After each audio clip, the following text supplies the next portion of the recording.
ZNS Total Sports is brought to you by 4th Terrace Diagnostic Center. Welcome to sports, everybody. The 2018 Carifta Track and Field Championships will be named after Dr. Bernhard. Norwich. Sports Minister, the Honorable Michael Pintard, says there's nobody more deserving.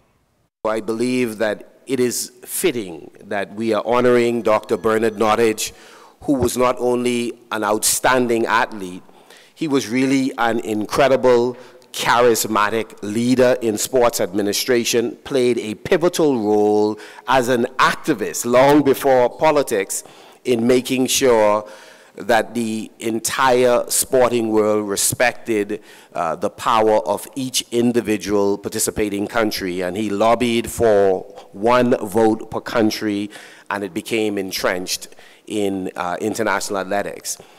Tickets for Carifta went on sale earlier this week. B3A's President Rose Carey used last year's games in Curacao as a prime example of why Bahamians need to come out and give our athletes the hometown advantage. The Dutch athlete from Curacao, he actually beat our pole vaulter, and the only reason why he beat our pole vault, because he had the cheers of the crowd and they were going crazy, and our poor Carifta Congress was trying to keep it going for our athlete, but the fans they just overtook. So now in our backyard, I expect for our Bahamians to do the same thing, because we're looking for that goal in that pole vault. After inclement weather pushed back the start of its season, the Freedom Farm Baseball League will try again this weekend to get things going. Tonight, I'm joined live by Jeff Francis. Jeff, thanks for being here. And I have to ask you, were the kids a little bit disappointed last weekend when they didn't get to start when they were supposed to? Yeah, when it comes to Freedom Farm Baseball, the kids are very excited about starting baseball. So if you go by the park now, everybody's getting in those final weeks of practice before the season really gets on the way. What can we expect come Saturday? What you'll expect on Saturday is that we will go to our regular church service, and then we do a march from Holy Cross on Soldier Road all the way to Freedom Farm. That's like a tradition for Freedom Farm, and then we have our opening season starts at the farm. Talk a little bit about the numbers and the divisions you guys have this year. This year, Freedom Farm has 43 teams in 6 divisions. So it's roughly just over 600 kids. I have to ask you, Freedom Farm been going now like 3 decades. What keeps it going? 29 years. It's the love, the passion of the coaches. And if you look in the country, there are kids and parents looking for places to send their kids on the weekends. And it's a pleasure for them to come out there and watch their kids play the sport of baseball. And so that's the passion that we feed off the fans, we feed off the parents, and it encourages the coaches. And you guys have a lot of success stories, especially with the home run derby you just went. I mean, good things going on in baseball, especially at the youth level. Yes, and basically, because now our kids can touch and feel these guys that has moved on from where they were all the way to professional baseball. And so now that they can see where these guys came from, they came from where they started, and so now that's going to encourage them on. So you will see more and more kids starting to play baseball. Jeff, I don't think anybody knows more about baseball in the country than you. I have to ask you, this week it was announced that the BBF dissolving, everybody going under the BBA, but Freedom Farm I don't think is one of those associations. What is your thoughts about all this? Basically, I really don't want to talk about it. I think basically the guys, other teams just wanted to go to the BBA because they wanted to travel internationally. Internationally to go and represent their country. As you can see that the Bahamas had 9 ball players played with Great Britain. And so that inspired more people to say, well, if our kids could go and play with Great Britain, why not play with the Bahamas? So it's still going to be a little more complicated than that. So I don't really have an opinion on what really happened. They never really invited me. Yeah. Well, Jeff, I want to thank you for coming tonight, and good luck as the season starts on Saturday. Yeah, thank you, man. All right. Well, from the college hardwood last night, DeAndre Ayton and the 14th-ranked Arizona Wildcats on the road taking on the Cal Golden Bears. Let's take a look at some of the action. Ayton gets him on track. Yeah, first touch. Ayton on the feed. This is the SOT. Arizona putting Ayton right in the middle of that zone, rising over Okoro. Ayton feeling it. So he and Kingsley Okoro going at each other. Ayton contests the pull-up jumper. Suing against Ayton. Good luck. Would you like me to block with my right or my left? Trier takes contact from Suing, sets and fires, and look who's there. DeAndre Ayton alone for the offensive board. Arizona always well represented on the road, especially here in the Bay Area, one of their largest alumni bases. The Bay Cats looking for Ayton up top.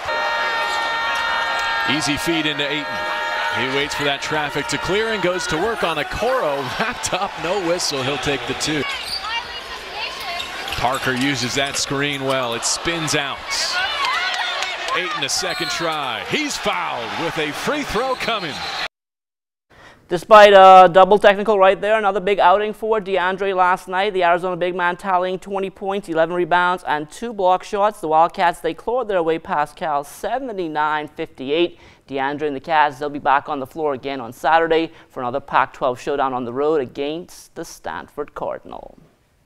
On to the NBA now. Buddy Hield had 9 points last night on 4 of 7 shooting from the field. He was also 1 of 3 from behind the arc. Sacramento, they fell at home to the Utah Jazz 120-105. Buddy and the Kings now hit the road for the next 6 games. It all starts tomorrow in Memphis. Next week, Buddy will play his only 2 games of the year in Florida. The Kings play in Orlando on Tuesday and in Miami on Thursday. Back here at home, the Providence Basketball Association had doubleheader action last night at the Kendall Isaacs Gym. Up first in Division II, the Rockets won a high-scoring affair over the Alive Buckets, 118-103. Bertram Munnings led the Rockets with 27 points. Travis Roll added 20. Stephen Jones followed with 13. Alive got a game-high 36 points from Dylan Musgrove.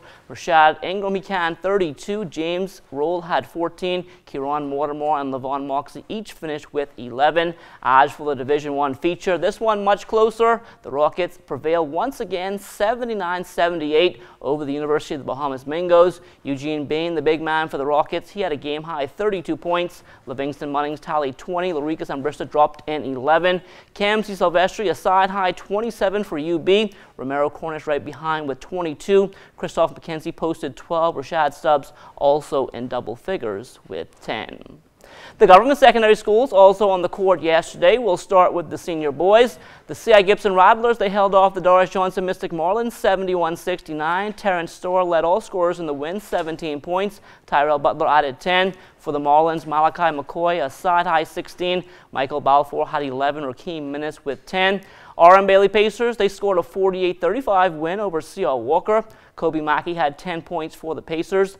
The Anton Rogers Timberwolves also in the win column, 64-54 over GHS. Jason McCarty and Kevin Thompson each with 19 for the Wolves. As for the senior girls, Trinish Camacho, she had 13 as R.M. Bailey got past C.R. Walker 35-26.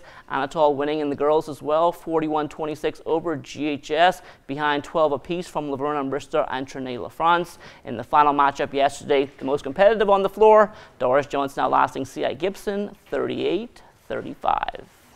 Scores in from the Financial Bowling League last night. The BTC Nighthawks, they won over the Strike Force. Alfred Burrows, a big outing for BTC. A 234 high game, a 636 three-game set. Bud Cambridge and Joy Lockhart also did some damage for BTC. Cambridge, a 224 game, a 595 set. Lockhart led the ladies, a 187 game and a 491 set. Rubis Oil Stars also in the win column over Bastille Kirky Bar. They were led by a 184 game from Micah Hepburn. Our very own ZNS Hill Thrillers, they scored a win as well over Deloitte and Touche behind a 482 set from Kayla Nixon. The final matchup saw the Moonlight Strikers taking down Leno Corporate Services.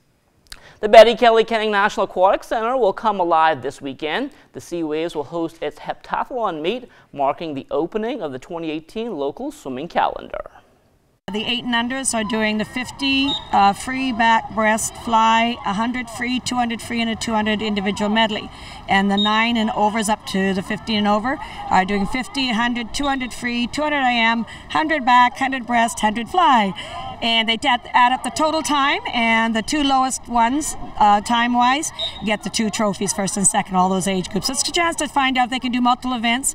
Over the 2 sessions, we're going to have start at 8:30 on Saturday morning and 5 o'clock Saturday evening. That will do it for sports. Stay tuned. The Bahamas Tonight comes back after the break.